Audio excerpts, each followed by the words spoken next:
తీసుకొని వాడు అలా గెలవకుండా వాళ్ళు పడుకున్న చూసి వీడేదో గేమ్ ఆడుకుంటుండే అని చెప్పేసి వీళ్ళు తల్లిదండ్రులు అనుకుంటారు. వాళ్ళు ఇప్పుడు బెడ్రూమ్ సిలిండర్ చిన్నపిల్లలకు రూమ్ వేరే, పెద్దోళ్ళకి అమ్మ నాన్నకి వేరే ఉంటుంది.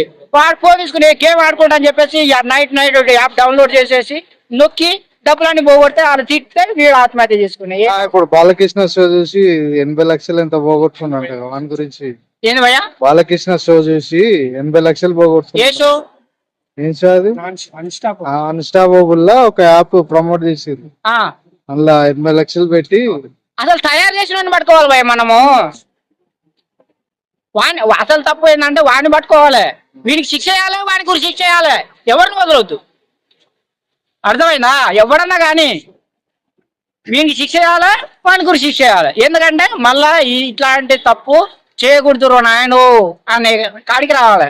వాడు ఎవడన్నా కానీ బెట్టింగ్లు గిప్పులు కూడా మన తెలుగు వైపు వస్తే, మన తెలుగు వైపు ఎక్కడైనా ప్రపంచంలో ఎటువైపు అయినా పోవచ్చు, కానీ ఈ ఆంధ్ర తెలంగాణ తెలుగు వాళ్ళ సైడ్ పోవద్దురా అని చెప్పేసి భయం పుట్టాలి వాళ్ళకి ఎవరికైనా. అట్లా కావాలి మనం. అది నా రిక్వెస్ట్. మొత్తానికి ఇప్పుడు అన్వేషణ చేసేది కరెక్ట్ అంటున్నావా తప్పు అంటున్నావా? అది కరెక్ట్ అనలేము, తప్పు అనలేము భయ్యా. అది తప్పు అనలేము, కరెక్ట్ అనలేము. ఆయన నిజంగా కరెక్ట్ చేసింది అయితే అప్పుడు చేయాలి భయ్యా, ఇప్పుడు చేయడం కాదు. నేను ఒక వీడియో బెట్టింగ్ యాప్ నా బయోలో లింక్ ఉన్నది అని చెప్పేసి ఆయన ప్రతి వీడియో ప్రతి యూట్యూబర్ ని ఫాలో అవుతున్నాడు కదా. ఫాలో అయ్యే పలాయన చేస్తున్నాడు సార్, నేను చూశాను సార్ అని చెప్తున్నాడు కదా. మరి ఆయన డేట్ ఉంటుంది అందులో, ఏ రోజు చేసిండు ఆయన? ఎప్పుడో చేసిండు. అదే భయ్యా, అప్పుడే చెప్పాలంటున్నా. నిజంగా నీవు మంచి మనసున్న మహారాజు అయితే, నువ్వు యువత మేలు కోరుకున్నావు అయితే, మన ఆంధ్ర ప్రజలు మన తెలంగాణ ప్రజల మేలు కోరుకున్న వాడిని అయితే నువ్వు ఆ రోజే చెప్పాలి అంటున్నా నేను అనేది. ఇప్పుడు ఏదన్నా ఓడన్నా తిట్టిండు, ఓడన్నా కొట్టిండు అని చెప్పేసి మన పోలీస్ స్టేషన్ లో కేసు పెడితే 24 గంటల లోపల కేసు పెట్టాలి. అది మన భారత రాజ్యాంగం రూలు. ఆ తర్వాత దాన్ని పెద్ద పట్టించుకోరు, అవునా? ఇది కూడా బెట్టింగ్ యాప్ ప్రమోషన్ జరిగినప్పుడు ఎమ్మటే స్పందించి మనం రియాక్ట్ అవుతే ఇంకొకటి జరగపోంటున్నా. ఫస్ట్ ఎవరు చేసిండు వాడి మీద యాక్షన్ తీసుకుంటే వీళ్ళందరూ ఆగిపోయేది కదా భయ్యా. ఉదాహరణకి ఫస్ట్ ఎవరు అస్య సాయి చేసిండు అని చెప్పేసి మనకు వచ్చింది, అవునా? వాడు చెయ్యగానే వాడి మీద యాక్షన్ తీసుకుంటే వీళ్ళందరూ చేయకుండా ఉండేవాళ్ళు కదా భయ్యా, అవునా కదా? ఇదంతా వీళ్ళు భయపడే వాళ్ళు వీళ్ళు, అవునా కదా?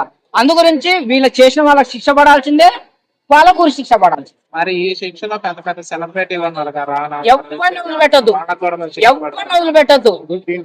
ఎంత పెద్ద సెలబ్రిటీ అయినా కానీ భయ్యా, వాళ్ళ వెనకాల ఎమ్మెల్యేలు ఉండని, ఎంపీలు ఉండని, మినిస్టర్లు ఉండని, కలెక్టర్లు ఉండని, సీఎం ఉండని, పిఎం ఉండని, ఎవరినైనా తీసుకొచ్చి బొక్కలు వేయాల్సిందే.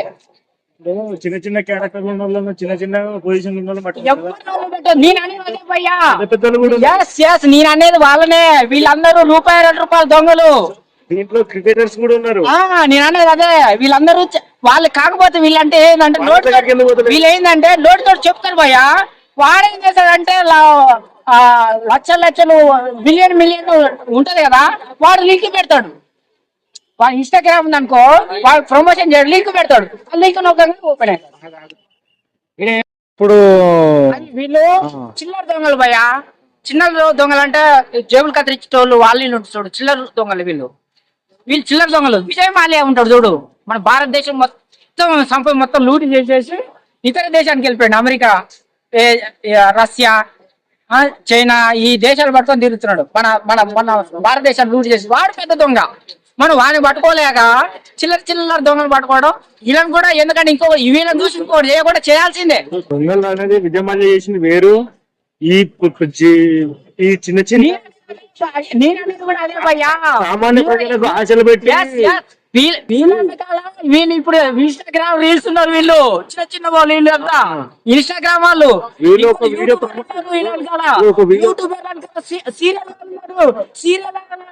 సినిమాల వాళ్ళు ఉన్నారు, సినిమాల వెనకాల ఎమ్మెల్యేలు ఉన్నారు, ఎంపీలు వెనకాల ఎంపీలు ఉన్నారు, ఎంపీలు వెనకాల మినిస్టర్లు ఉన్నారు, మినిస్టర్లు వెనకాల సీఎం ఉన్నాడు, పిఎం కూడా ఉన్నాడు.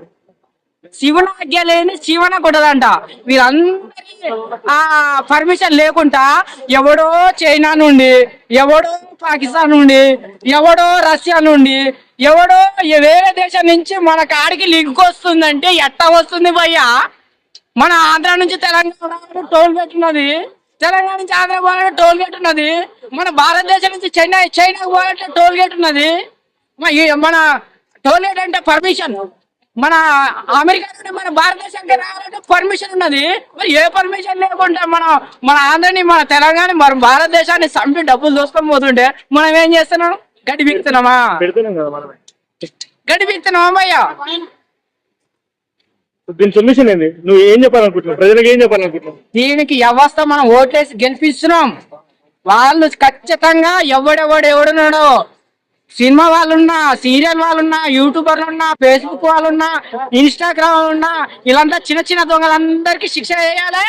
అసలైన దొంగని తీసుకొచ్చేసి పూరి శిక్ష వేయాలి. ఒక్కడికి వేసామా ఇంకొకడు అంతా బంద్ అయిపోతాడు. అది ఆ పని చేయాలి నా రిక్వెస్ట్. ఈ యువత కూడా ఎవడో చెప్పింది అని చెప్పేసి యాప్ ఓపెన్ చేయకండి, డౌన్లోడ్ చేయకండి, మీ జీవితాలు నాశనం చేయకండి. మంచిగా చదువుకోండి, ఐఏఎస్ ఐపీఎస్లు కానీ. ఐఏఎస్ ఐపీఎస్ చాలా కాకపోతే మినిమం డిగ్రీ చేయండి నాయన. ఇందులో కాదు, ఇందులో చేయండి.